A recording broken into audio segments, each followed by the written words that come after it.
광운대학교 2012학년도 수시 인문계열 2조 문항 2번 보겠습니다. 지난해부터 광운대는 인문계열 문제 2번의 수리 성격을 강화를 했습니다. 따라서 수리 문제로 분류해서 별도 녹음을 하게 되었고, 인문계열 2조에서는 전통적인 게임 이론을 응용한 그런 문제를 출제를 했습니다. 그런데 이 게임 이론은 비단 광운대뿐 아니라 매년 대학 측에서 거르지 않는 핵심적인 주제인 만큼 간단하게 그 원론적 설명을 듣고 난 뒤 문제에 대한 접근을 하겠습니다. 이번 배경 지식은 그 유명한 게임 이론을 알아보는 겁니다. 자, 게임 이론은 어떤 이론이냐면은 밑에 그 서강대의 구술 문제를 한번 보고 그 정리를 해보고 있습니다. 두 사람이 심판을 두고 게임을 합니다. A와 B 카드 둘이 주어집니다. 각 사람은 하나를 선택하는데 A 카드에는 자신이 심판에서 10,000원을 받는 겁니다. 자신이 심판에게 10,000원을 받는 겁니다. B 카드에게 자신은 한 푼도 맞지 못하고 대신 상대방이 받는 겁니다. 자, 이렇게 두 개가 있고 각각의 게임에서 카드를 선택하는 겁니다. 자, 그러면은 자, 두 사람이 들어갑니다. 두 사람이 들어가서 갑이 들어간다고 치겠습니다. 자, 갑과 을이 각각 뭐 둘이 친구라면 두 사람이 친구라면 무엇을 뽑겠습니까? 자신이 10,000원을 받는다. 자신이 10,000원을 받는다 보다는 상대방이 50,000원씩을 서로 받도록 하는 것이 가장 효율적입니다. 그런데 갑과 을이 잘 모르는 사이라고 합니다. 뭐 들어가기 전에는 둘이 틀림없이 무엇을 뽑자고 서로 굳게 약속을 할 것 같습니다. 서로 B카드를 뽑아서 50,000원씩 받고 가자고 약속을 할 겁니다. 그렇지만 다시 들어가서 각각 자기만의 이제 방에 들어간다고 가정을 합니다. 방에 들어가서 카드를 뽑아야 될 동안 마음의 변화가 있을 겁니다. 아, 우리 50,000원씩을 뽑기로 했는데 내가 A를 뽑고 상대방이 B를 뽑는다면 나는 A를 뽑고 상대가 무엇을 뽑는다면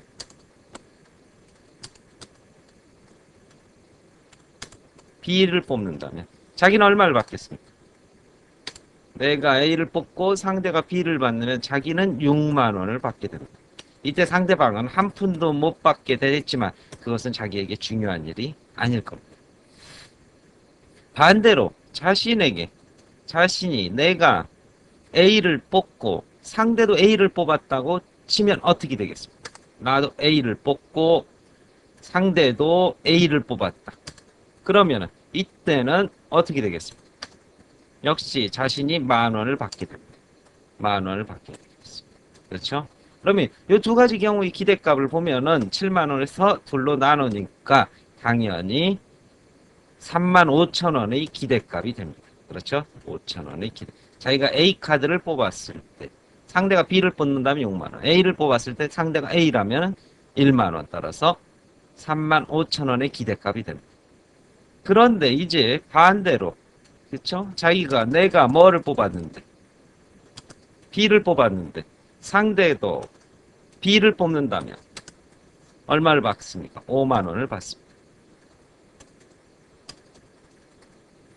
그리고 내가 B를 뽑았는데 상대가 A를 뽑아버린다면 자기는 얼마를 받습니까? 상대가 A를 뽑았다. 그럼 자기는 얼마를 받겠습니까? 한 푼도 못 받는 0원이 될 겁니다. 그러면 두 개의 그 경우값을 살펴보게 되면 이 사람은 당연히 뭐를 뽑아야 됩니까? 50,000원에서 0원이니까 기대값은 이때는 25,000원이 될 겁니다. 그렇죠? 25,000원이 될 겁니다. 그럼 두 개 상식적으로 이 사람이 선택할 수 있는 그 가장 최선의 그 기대값은 당연히 뭐가 되겠습니까? 최선의 기대값은 자기가 무엇을 뽑는 것? 바로 A를 뽑는 것이 되겠죠. 을 또한 같은 생각을 하게 될 것입니다. 자기가 각자 B를 뽑아서 50,000원씩 받는 것이 차선이라면 최선은 내가 A 뽑고 상대가 B를 뽑아주는 것. 그리고 들어가기 전에 굳게 약속도 했겠다. 그러고서는 생각하고 역시 동일한 생각을 하게 될 것입니다. 그래서 이 사람도 최선의 기대값 A를 뽑게 돼서 결과적으로 둘은 무엇을? 50,000원을 받을 수 있는 기회를 상실한 채 10,000원씩만 각자 받고 집으로 가게 되겠습니다. 무척 쑥스러운 결과를 이어지게 되겠죠. 자, 이것이 무슨 모델이냐? 여러분 영화 뷰티풀 마인드라는 영화가 있을 겁니다. 그렇죠? 존 내시라는 수학자가 미치광이 수학자가 등장했죠. 이 이론을 만들어서 노벨 경제학상을 받은 수학자입니다. 이 존 내시는 이 모델을 통해서 도대체 무슨 얘기를 하고 싶었느냐? 바로 전통적인 애덤 스미스 이후 사람은 애덤 스미스는 뭐를 통해서 경쟁의 논리를 통해서 사회 전체의 복지가 증진된다. 개개인이 자신의 사익을 열심히 추구할 때 뭐도 사익의 추구가 공익의 증진이 된다는 것을 애덤 스미스는 국보론의 대전제로 깔고 있습니다. 하지만 영화 뷰티풀 마인드의 주인공인 존 내시, 수학자 존 내시는 그렇지 않고 자신만의 이익을, 극단적인 이익을 추구하게 된다면 결국은 그 사회에서는 그 사회 전체 구성원의 이익도 감소하게 된다. 오히려 자신의 이익을 다소 양보할 때, 그 이익을 양보할 때 사회 전체의 공익은 물론 자신의 이익도 증진할 수 있다. 즉, 최선이 아닌 차선이 최악을 피하는 경쟁으로 촉발되는 최악을 피할 수 있는 것이다라는 새로운 모델 제시에서 전통적인 경제학의 개념을 뒤집었던 겁니다. 이로 인해서 노벨 경제학상을 받게 된 거죠. 따라서 영화 제목 뷰티풀 마인드는 상호 이해와 신뢰의 마음의 중요성, 그리고 내가 뭐를 뽑고 싶을 때, A를 뽑고 싶을 때 상대도 그 분명히 A를 뽑고 싶을 것이다. 그러한 마음을 서로 미루어 짐작한 채 각각 B카드를 뽑아서 타인의 이익을 실현시켜 줄 때, 타인의 이익을 실현시켜 줄 때, 그렇죠? 자신의 이익도 증진된다는,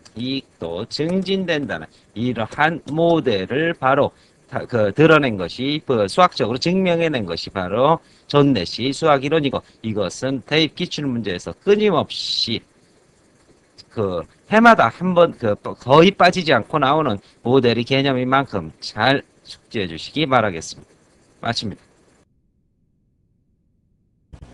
문제에서는 가나를 참고해서 다와 라의 상황이 어떤 가격 정책으로 귀결되는지 설명하라 이런 요구를 하고 있습니다. 그런데 재심은 나아가 게임 이론이 될 것이고, 이를 토대로 재심은 다와 라에서 자신의 이익을 극대화하려는 전략이 누구의 이익도 보증하지 못하는 그런 상황에 이르는 과정을 설명해 주시면 될 것이고, 2단계에서는 A와 B가 서로 담합할 수 있다, 즉 협의할 수 있다면 어떻게 이익치가 변동되고 두 시장 중 어느 경쟁 환경이 더 유리한지 설명하라.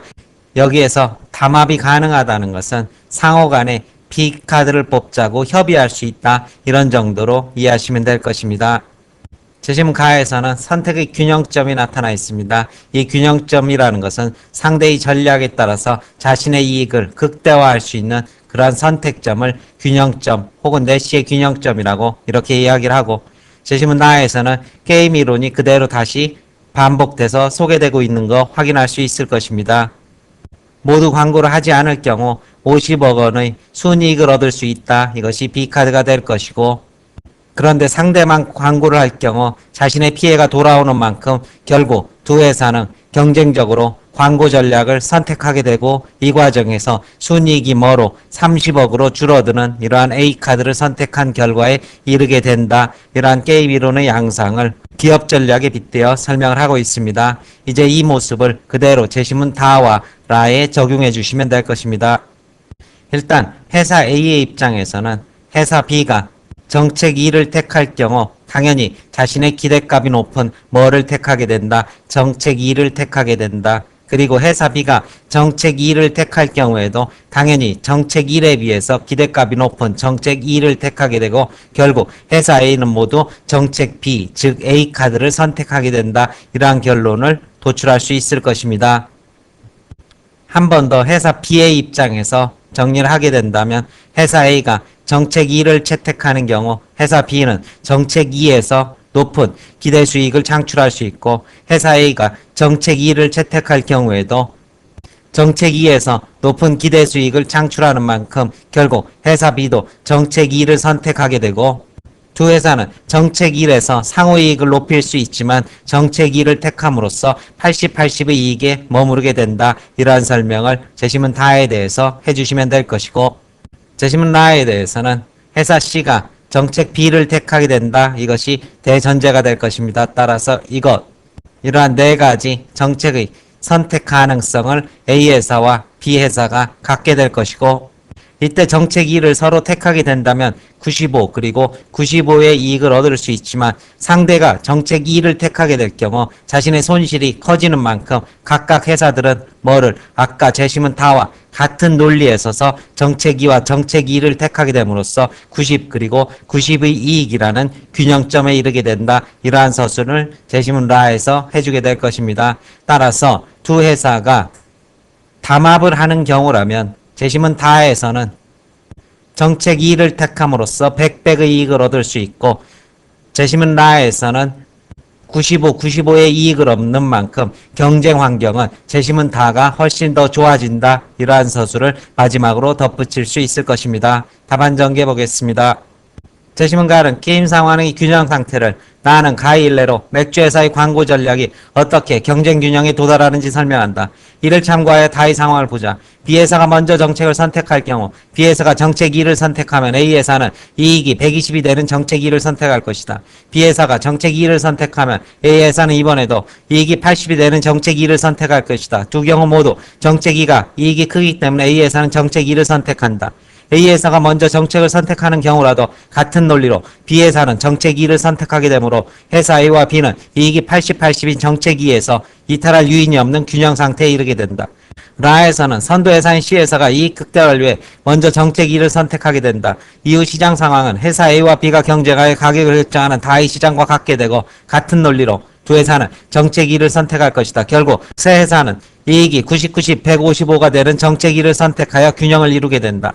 담합의 경우를 보자. 다의 시장에서 회사 A와 B가 담합이 가능하다면 두 회사는 이익이 80인 정책 2에서 이익이 100이 되는 정책 1로 변경할 것이다. 라의 시장에서도 마찬가지로 이익이 90이 되는 정책 2에서 이익이 95가 되는 정책 1로 변경할 것이다. 따라서 A회사의 입장에서는 상대적으로 이익이 큰 다 시장을 선호하게 된다. 이러한 답안 전개가 가능하게 될 것입니다. 설명 마칩니다.